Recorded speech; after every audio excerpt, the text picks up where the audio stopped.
Okay, we are recording. All right, call the order the meeting, November meeting, monthly meeting for the Guilford Shellfish Commission. Okay.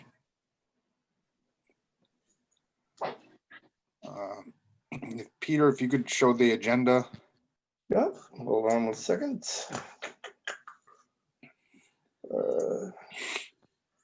And I'll just take this minute, as I did before that, as the Shellfish Commission is being viewed more. I don't know if we are being viewed live this month, but as we're becoming viewed and the archives are up for viewing, that we follow the proper procedures in the meeting, that, we have a public forum when the public can talk, and during the body of the meeting should be the commissioners talking, unless we invite a member of the public to offer their opinion or something like that. Other than that, we should stick to the procedures of the meetings, so we don't get out of hand or anything like that. So just started every meeting with that kind of general thing, making sure everybody's aware. Let's keep on task and in line and all that. And that just has to do with the new technology we're using and being able to be viewed more, being more of a formal meeting.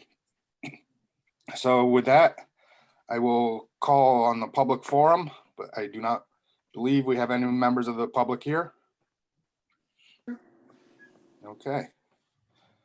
So I'd also like to remind people that when you say your motion, would you please state your name when you make a motion, when you second? Thank you. All right, so we can move down to the minutes from the October meeting. Did everybody who's here have a chance to review them? Have any changes? Am I sharing the right screen at the moment? I see the agenda, yes. Okay, thank you. Yeah. I did have a chance to review the minutes and they look fine to me. Okay. Anybody else? Do we want to have a Motion to approve the minutes from the October meeting as submitted. That was Bob Berger. I'll second Yes, second the motion, John Siviak. All in favor? Aye. Aye. Item 3, we have the commission members and the structure.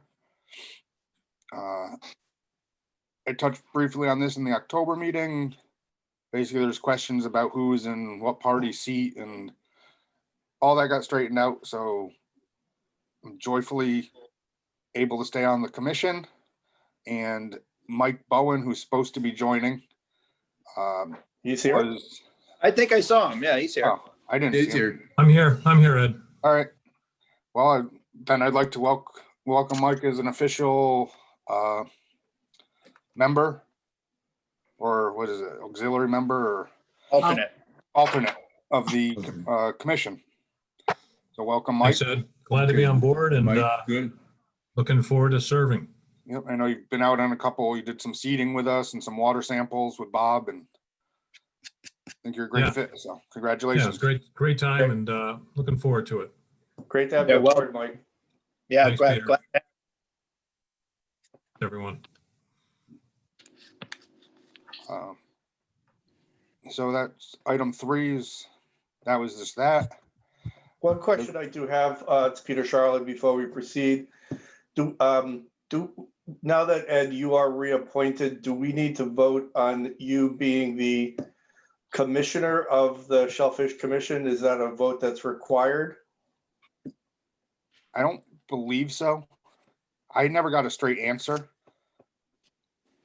But since I don't know if I was ever technically off to have to be redone. I think I never got full clarification from anybody, whether it be the Democrat seat, the Republican nominating committee, or anybody on that. So my understanding, having, I did also speak with him, is there's 2 parts. The part that the political groups are involved in is the naming and approval at the at the town level of the members of the commission. The commission itself nominates and appoints the commissioner or the head of our commission. Okay. So, I suggest we, for purposes of formality, we do take the vote and make sure that that's formalized. So I make a motion to reappoint Ed Lombard as the Commissioner of Guilford Shellfish Commission, The chairman of the, is what you're. Thank you. Trying.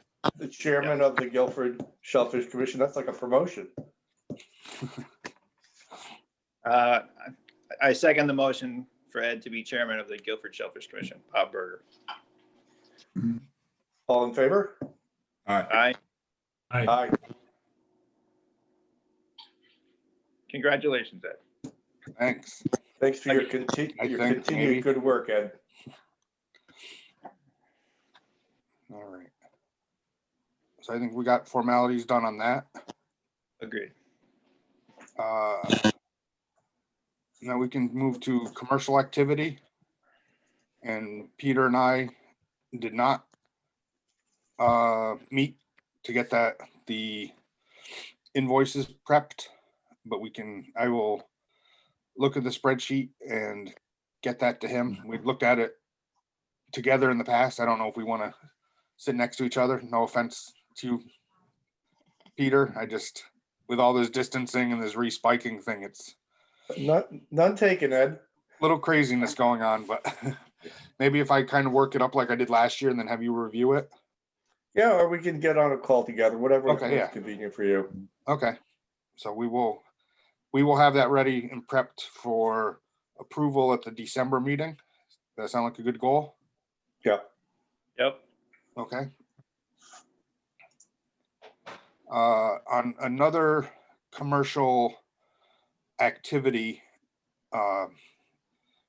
question came up, and it actually came in through Mike Bowen through another party, was asking how a commercial business person could obtain a lease on lots.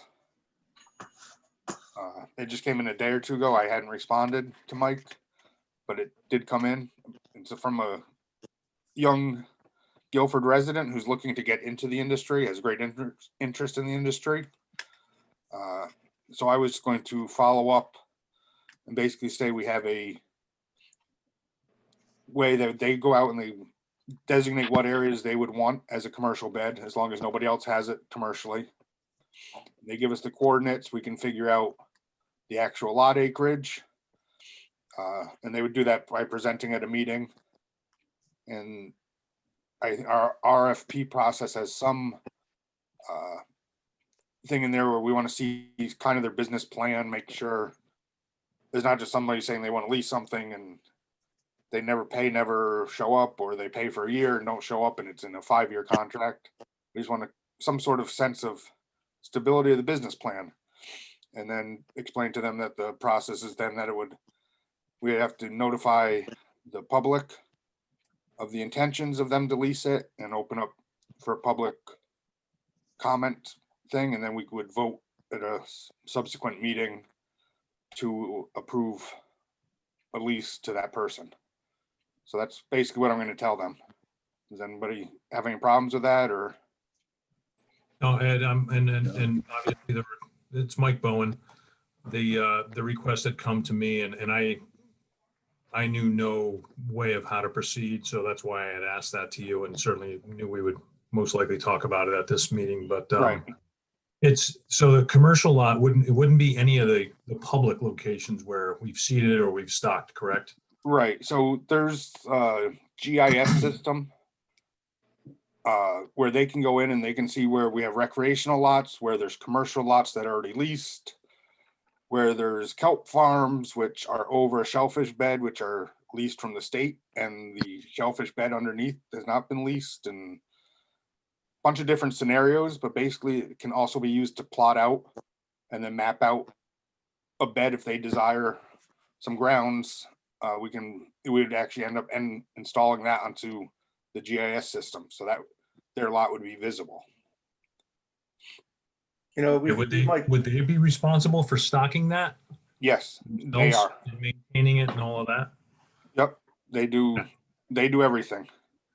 Okay. We just kind of monitor, make sure they're sticking in their boundaries, or if there's sometimes there's requirements that they mark the lots.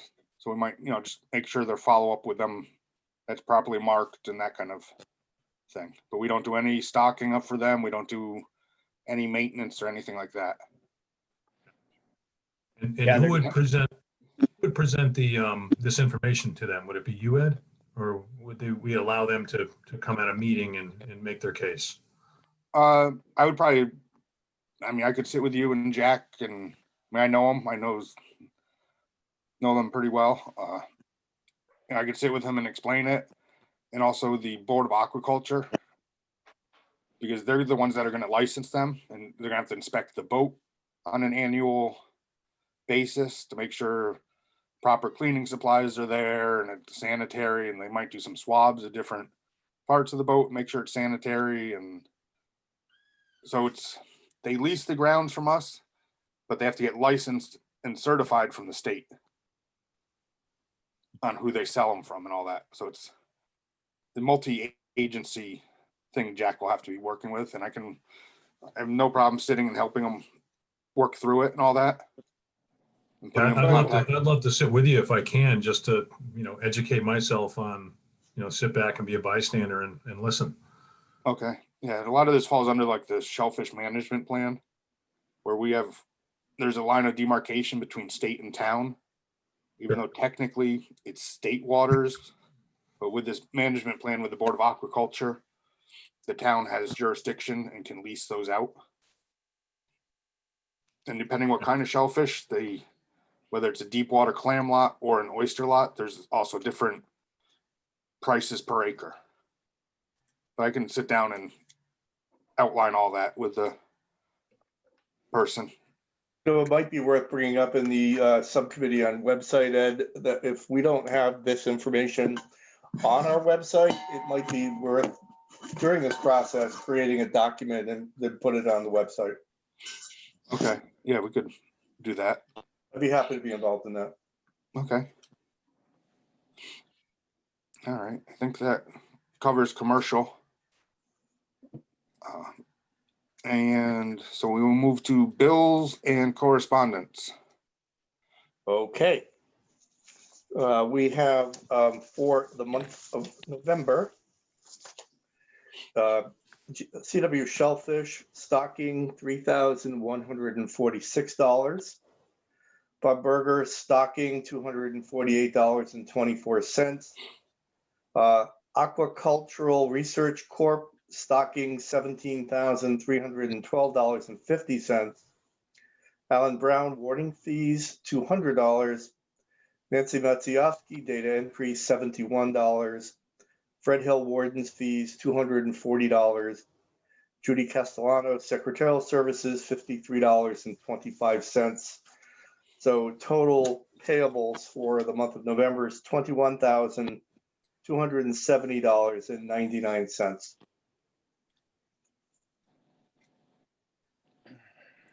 Motion to accept the bills as submitted. Bob Burger. I'll second the motion. John Saviak. All in favor? Aye. Aye. Okay.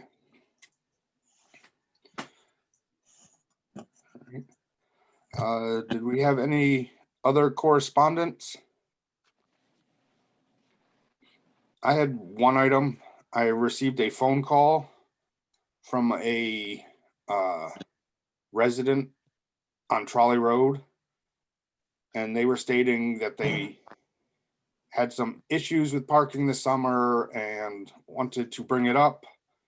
And the group of them that was gathering together felt it would be best if they presented their feelings via a Zoom meeting to me and at least somebody else on the Shellfish Commission before they came and spoke at a meeting. And that was the last I heard of it.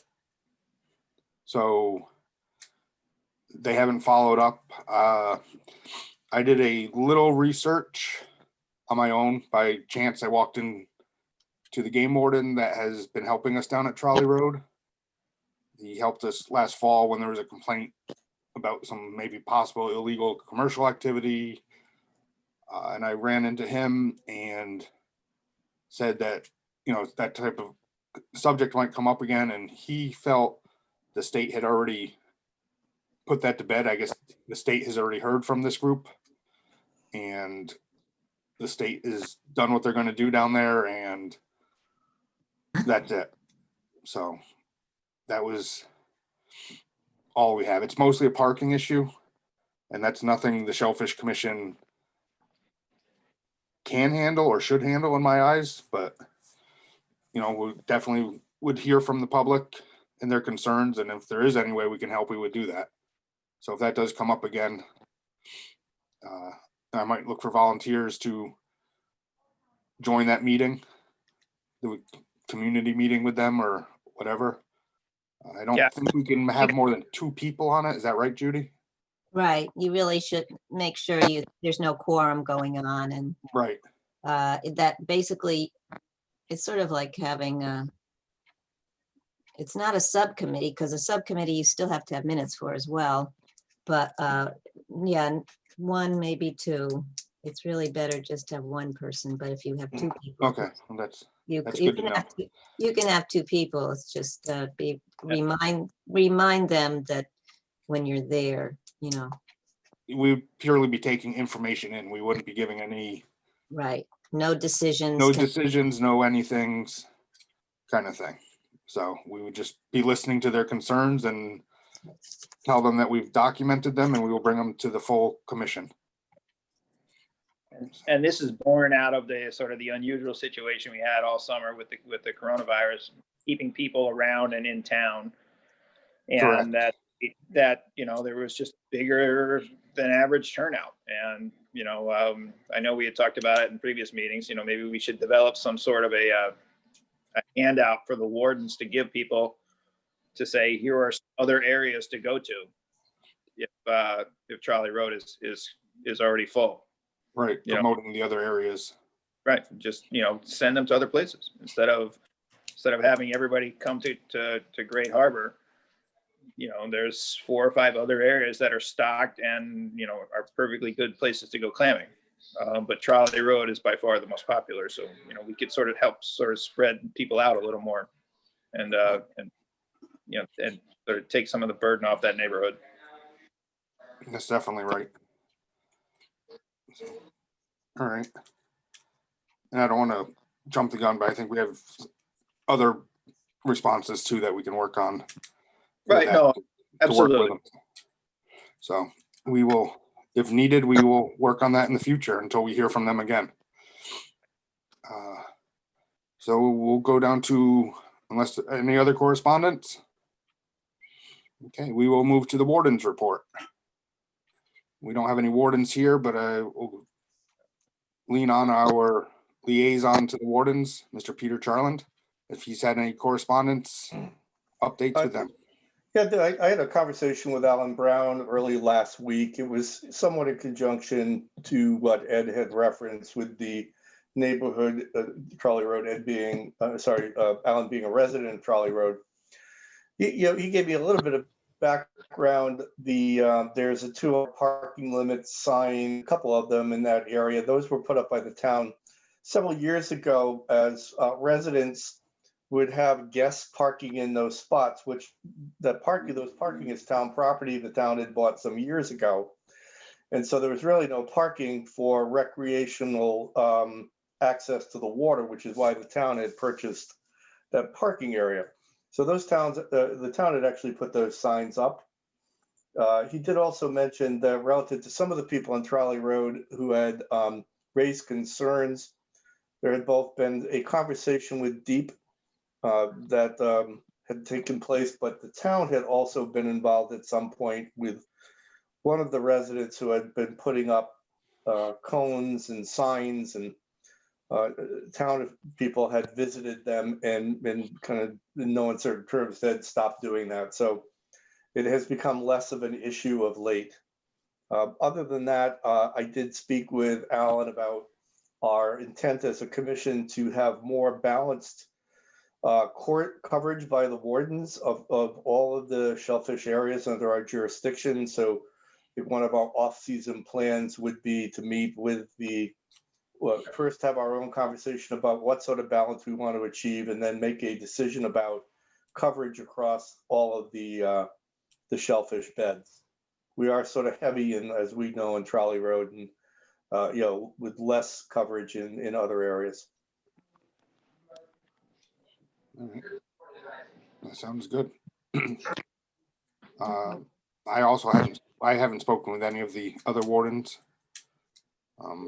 Last I heard, everything was slowing down, and it sounds like from their invoices, it is slowing down. Yeah, I think Fred Hill had submitted his reports and they were pretty run of the mill. There was nothing special about the report. Okay. All right. With that, we can move on to the subcommittees. Recreation. I think Peter has the news on this one. Yeah, I think I have a couple things to share here. We do have recreation. We do have the resident licenses. I had consulted with Alan Brown on the colors. The resident now is this lovely limeish color, and we have more of a darker, I say it's sort of a dark greenish color for the non-resident. So I've given those already to Captain Morgan and to Alan, but we've got to get them out to Dee's. Fishing Factory, I'm told by Bob that Rivers End has not really been a channel for us to sell licenses. So at least for Fishing Factory and Dee's, we do need to get those licenses out. That usually is John Hall, who's not on this call. And when I went to call John, I used the number on the website of the commission, and I don't think it's the right number for him. Right. I think he has a job with the state in the courts, and I don't think he can give out his address. I can text you his phone number. If you would, thank you. Yep. And I will. I had forgotten about that. I'll do that right now before I forget again. No worries. I'll reach him because I do want to get these out. I think we have agreed that these licenses can be applied to the remainder of 2020, as well certainly as 2021. I will put something up on the our Facebook page of their availability, and promote them as an ideal Christmas gift, which they are.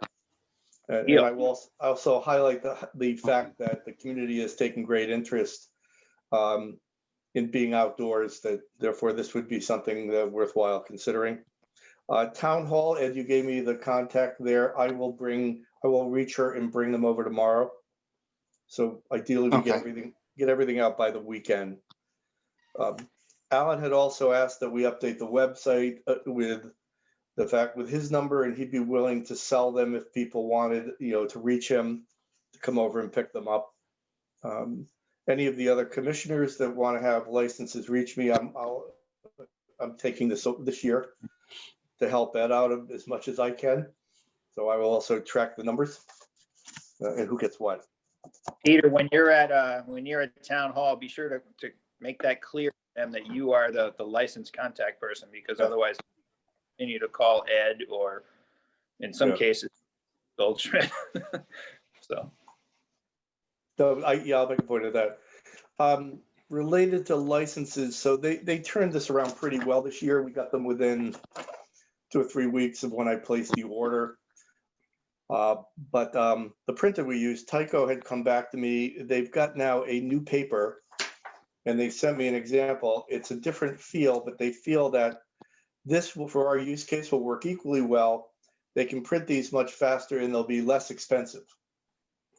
So is it what waterproof? I'm going to do is, what's that? Is it waterproof? Yeah. So did they print on them this year? Well, no, they did not, because I want to get these tested and see if they work. So, all right, I was just curious. I was going to say, was it cheaper this year then? No, this year was about the same as the prior year. I think it was like $80 more. I haven't got that bill in yet, but I'm sure it's year over year same rate. These will be cheaper, but before we put them into production, I'm going to get them out to a couple folks. I'll get one over to Alan and slosh them in the water and decide if we want to use this next year. They actually feel pretty good. They're less papery. They're just more like almost like a plastic composite. Yeah, that's great. As long as they don't disintegrate, with exposure to water and sun, that's great. Right. Yeah, I said that's the I'll point. take one too. Yeah, so we can do this. Because I between use now and mine the on my next- dashboard, and I've seen they'll turn from orange to green or like weird Okay, colors. So it'll be a good fade test. okay. Oh, I got 4 of them. I'll get them around you guys.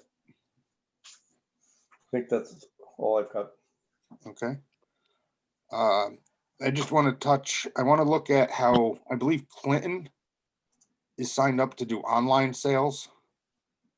And I do still want to look at how they're set up, or one of the state, I don't know if it was Sea Grant or the BOA was looking into maybe having a large online resource that the town could tap into for town sales or something. And I want to look into that, and if that's what Clinton is doing. But with, different bait shop having different hours and the town clerk being shut down at times with this pandemic stuff, I think that's something we may want to pursue or at least look at, to see if it's viable for us to use as an option. And people agree with that, or? Yeah, that's great. I think We it's should wonderful. definitely- Yeah. You buy every other license now, you buy online, so. Right.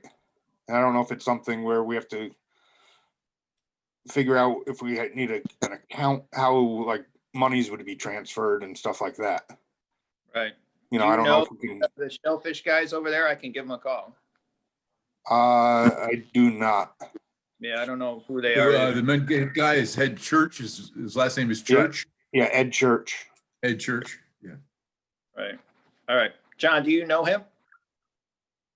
I've met him a couple times. I've seen him at the meetings, Shellfish meetings down in New Haven. Okay. He's pretty approachable. He's willing to listen. All right. He's Well, very If you happen ambitious. to tell him somebody will likely be in touch with him. Okay. He's very ambitious. The times I've met him. That's good. So, Mhm. all right. I think we beat up recreation pretty well. Right. Or Uh, recreation. We can move on to water sampling, Bob's favorite subject. Water sampling is coming into the cold part of the year. Was going to try and do it yesterday, but it was a cold part of the year. So I didn't do it yesterday. It was too windy and too cold. Thank you.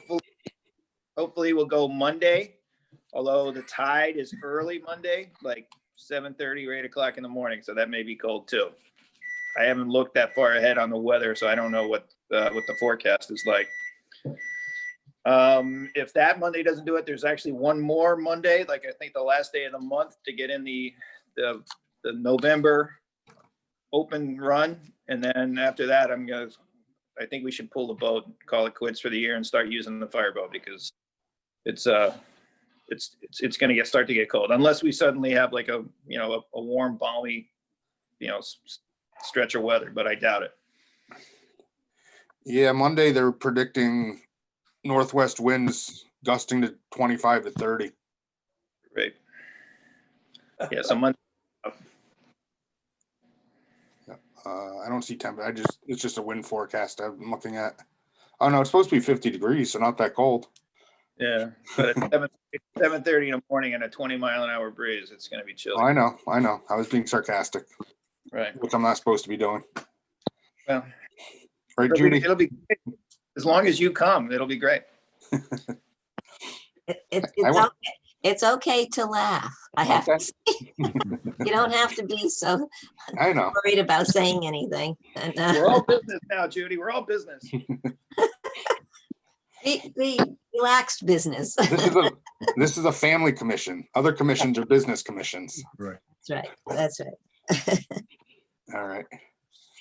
Well, thanks for keeping up with the water sampling, Bob. Yeah, other than that, the water samples have been good. We'll talk about the boat stuff in a little bit, I guess. But yeah, water samples have been fine. And I think by the end of December, we should be all caught up with all our APC runs and everything else. We should be okay. All right, great. Well, speaking of the boat, that's our next subcommittee. So I think I'm not on the boat. I'm not a boat guy, but I can tell you that the boat was removed from the water approximately 2.5 weeks ago. I was called by one of the firemen who was down checking the fireboat to say that the boat was sitting low in the water, and I ran over to check, and the bilge was full of water. Went and pulled the boat out. And actually there's something I had never noticed before. There's sort of a secondary drain plug on the transom of the boat, like one of those brass threaded drain plugs that was missing, and the bilge had filled up with water. I have no idea. I've never actually noticed that plug before, but I don't know if it was somebody was messing with the boat and pulled it out, or I don't know if it somehow came out. I have no idea. But boat's been on the trailer for the last at least 15 or 20 days, sitting in Ed's yard, and we'll launch it for the last water sample and then probably put it right back on the trailer.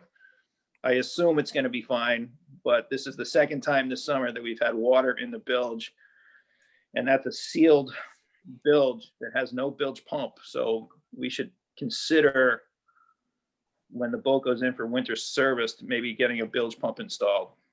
That's for a boat that size, that's a, what, $70, $80 addition to the boat, right? Not Yeah, significant. it's never had one in there before, so they're going to have to drill a hole to sort of have a pump out.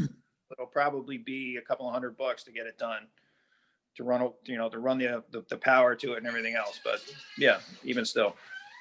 Yeah. That's a self-bailing boat, isn't it? Isn't it, Ed? Yeah, unless it gets in that bilge. Right, unless it gets Between the somehow decks. bilge underneath the deck, which has happened twice this year. And then we don't really even have a way to get in there and effectively pump it out once it's in there. There's only one little hatch access, and it's a level deck that has, goes right out through the scuppers. But this is the second time this year that water has gotten into the bilge. Right, I think what happened is when it got pulled for the winter last year, that both plugs were taken out, and nobody realized there's two plugs, because I think it was done by East River. And so none of us put both plugs back in. We just put the one plug in the center, because that plug is in a strange place. It sits, It's a weird spot. 2 inches below the scupper. And it's, Yeah, I've never seen anything like it. I don't know why they would even bother putting one there. right. And so normally it's above the water line, but I think the day before it got water in it this time, we were stocking or seeding, Right. and had 3 guys in the boat with all the seed clam. And the next day at 7 o'clock on a Friday, raining, that Bob got the call, and I went down there and pulled the boat, and we found that other plug. So I think when it had the extra weight in it, that plug started letting water in, get more water, and starts slow sinking boat scenario. And the same scenario basically happened in the spring when it got water. We had done oysters a couple days before that and had a lot of weight in the boat, and I think it pushed that plug down where it could take on water again. So hopefully I already have an additional plug for it to go into it, and hopefully that solves that problem. But I agree on the bilge pump. If we do it in the winter or wait until springtime, opening it up and install it, I don't know which Yeah, is I don't know better. what's the best way to do it. Just to pull, there's like that sort of that fiberglass cover right in front of where the motor sits in the splash well. That just has to be removed, and then you can get in there and install a pump. Yeah. So why don't we say that we want to get it done, and we will. John Hall has a lot of those projects or opinions on them or ideas on how, where things should be run and stuff like that. So since he's on the boat, let's make sure we bring that to him. And Yeah, I agree. We can wait. Yep, agreed. All right. Just put the plug in when you take it out next. Both plugs Right. too. Exactly. Just a thought.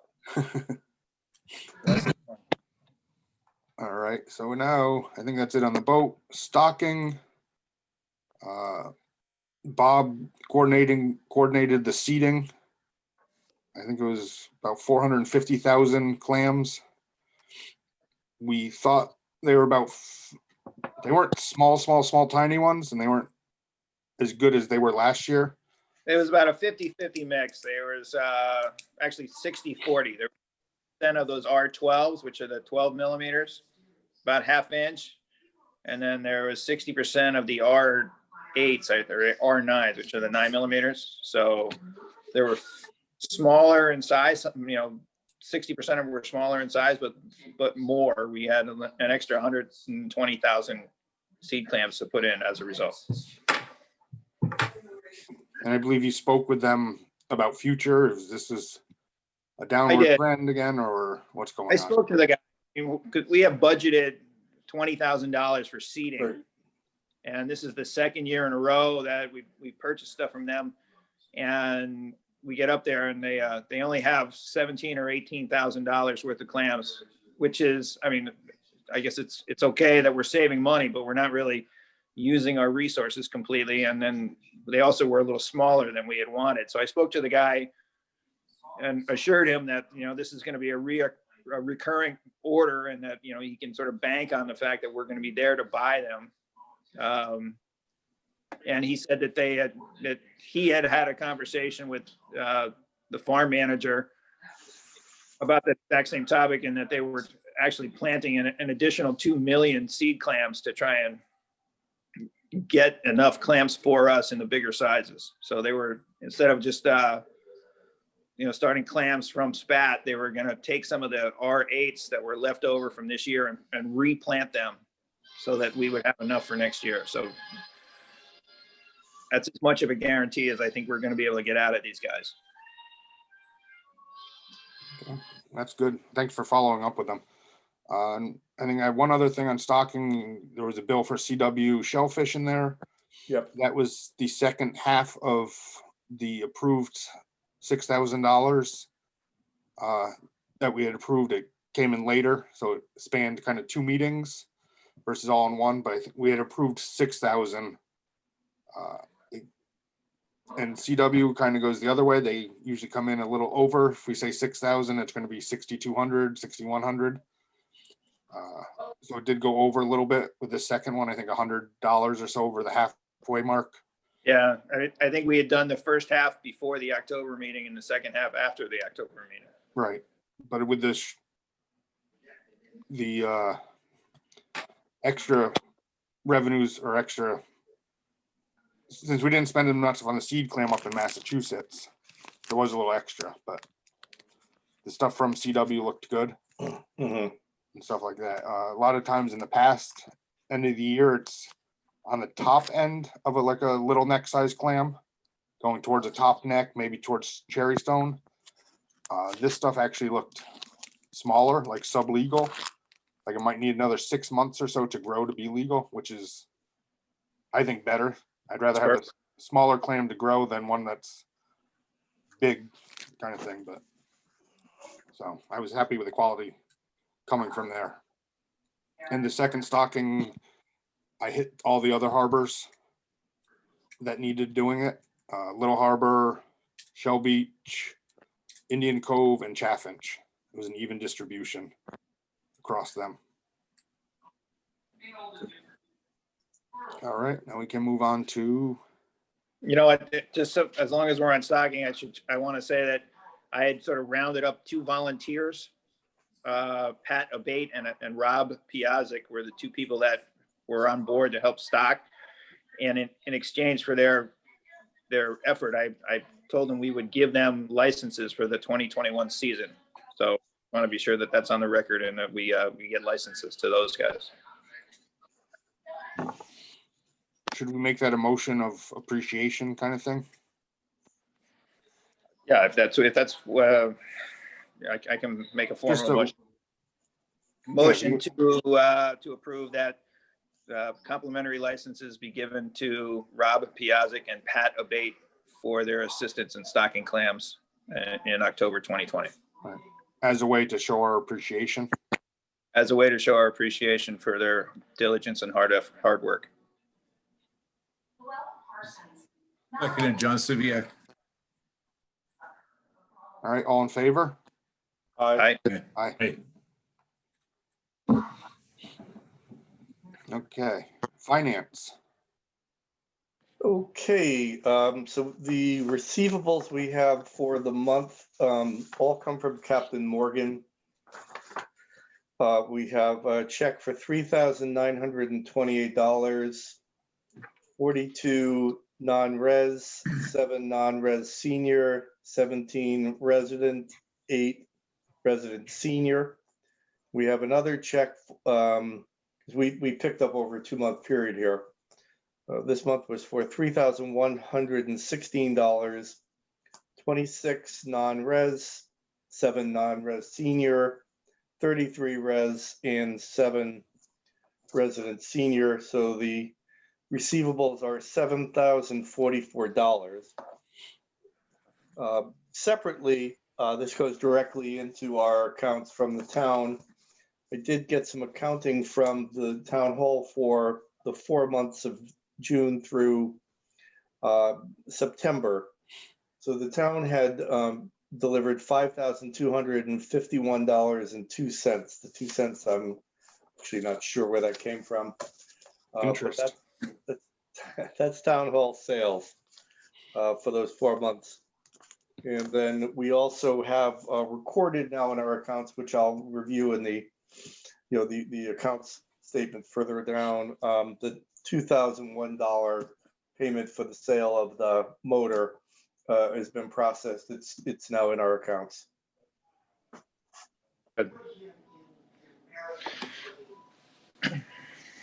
with that, the sale of the motor, I want to thank Peter, because I know there's a lot of legwork going back and forth and figuring out the process, since we've never really, I don't think anybody on this commission has done it before. And Yeah, it was a big talk with, but Peter really stepped up there and dug and found out who and what to contact and did everything on that. I want to Thanks. share my appreciation of that.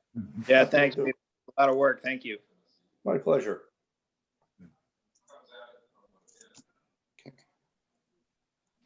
All right. So, special projects. I have nothing to report. Okay. Signs, Anthony D'Artoni's not here. I know he switched them all back to open on Monday. We did a reopen administratively. There were some working with the new health director, a speed bump with this last closure.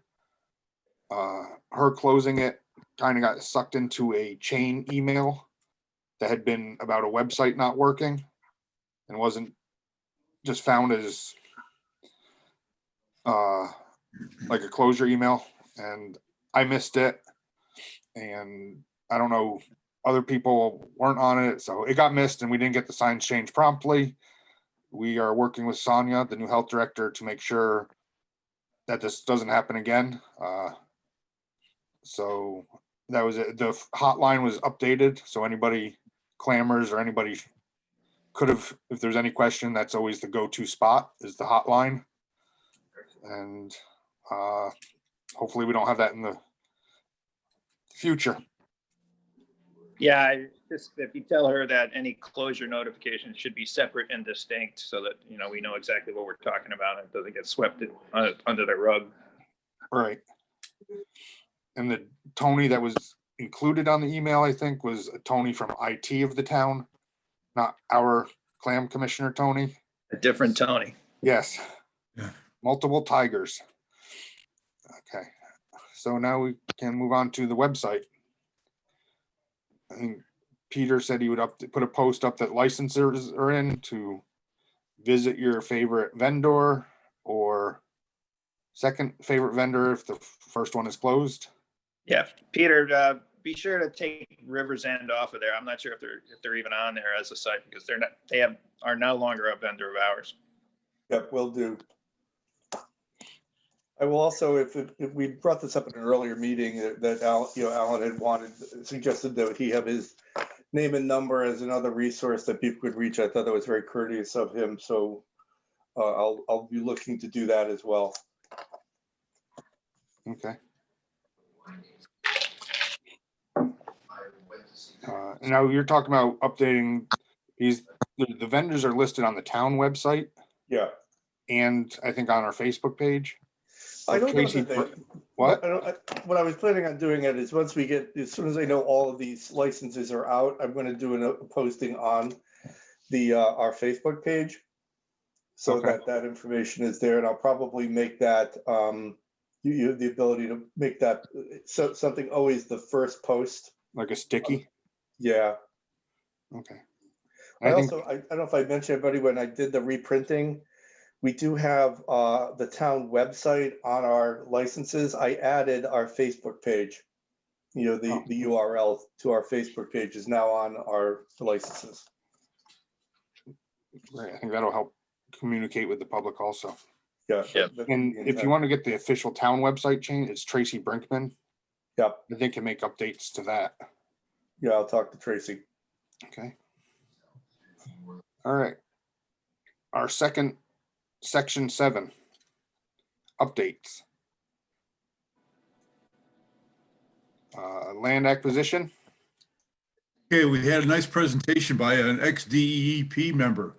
He showed some mapping and some links to some maps showing the rise in sea level, how it's going to affect the coastline. I have those links. If anybody's interested, I can send them off to you. Sure, you can say, I would like to see that. Okay, Bob. Yeah, that ties in with the sea grant too, because he was mentioning about how the sea level is going to rise and how it's going to affect all the vegetation and everything. Of course, Conspiracy. Conspiracy. Right, it's fake news, right? Yeah.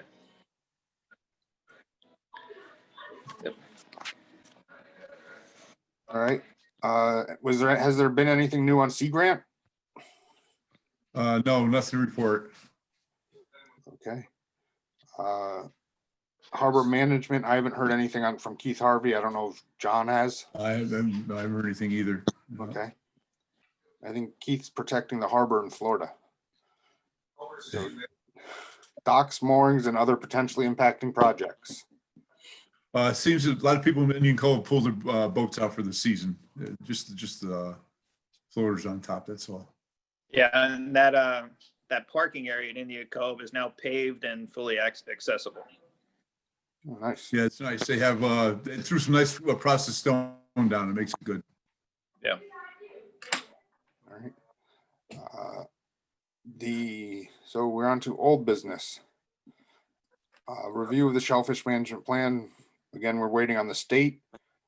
I was going to prod them a little this week. I just want to make sure everybody thinks I should. We're trying to get the closure rate up to at least 1.5 inches, if not 2 inches at some other areas besides just Shell Beach, and basically get our shellfish management plan in place starting for the new calendar year. Yeah, we've Soon been after. talking about it for over a year now. So yeah, if you can, poke them a little bit and see what they Right. say. I know it was mid last January where they announced the changes to Madison and Clinton, and they said we were on the table for this year. So I want to make sure we still are. Yeah, we have every reason to get changed, and we had bad water sampling. Our program has been great, and yeah, we should certainly be updated. Right. New business. Anybody have any?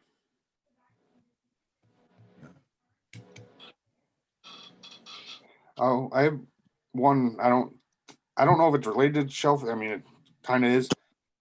John's sea level lowering comments. Not lowering. Sparked my memory. Not lowering. I received an email and it was addressed just to me, so I don't know if it's to me through the Shellfish Commission or what, but it was from somebody taking a poll on steps we could do to save the sound and water clarity and keep the sea level up. Membership and farmers only. Yeah, I forget what organization it was. It wasn't one I've seen come up. Okay. And I got it like a day or two ago and they recalled it and resent it. And to be honest, I didn't open it and look at the survey, and I'm not sure if it was, because it wasn't to like chairman of the Shellfish Commission. It was just to Ed. So I'm not sure which way, and it didn't say in the description, as a member of the Shellfish Commission, we value your input. So I'm not sure if it's something else I'm involved with, but I can share that also. I'm not concerned about the validity about that thing, so. Yeah, I looked it up. I looked the person that sent it up and everything. It's the Land Conservancy Group. Does that make sense? Uh, So I've heard- it's one of the, probably one of the ones that are connected with God's property up there. No, this is more of a national, worldwide National, organization. national, okay. Yeah, no, they're an established group, but you know, if their effort to sort of get a committee input into their survey is to send it to one guy and have it just be an informal request, they should do better. Yeah. Right. I agreed on that. And then what I'll do is I'll say, is this because I'm listed as part of the Shellfish Commission, or is this individual? I'll just ask straight out. So we have clarity on that. And if it's Shellfish Commission, we can answer the questions together, or all in agreement without personal bias.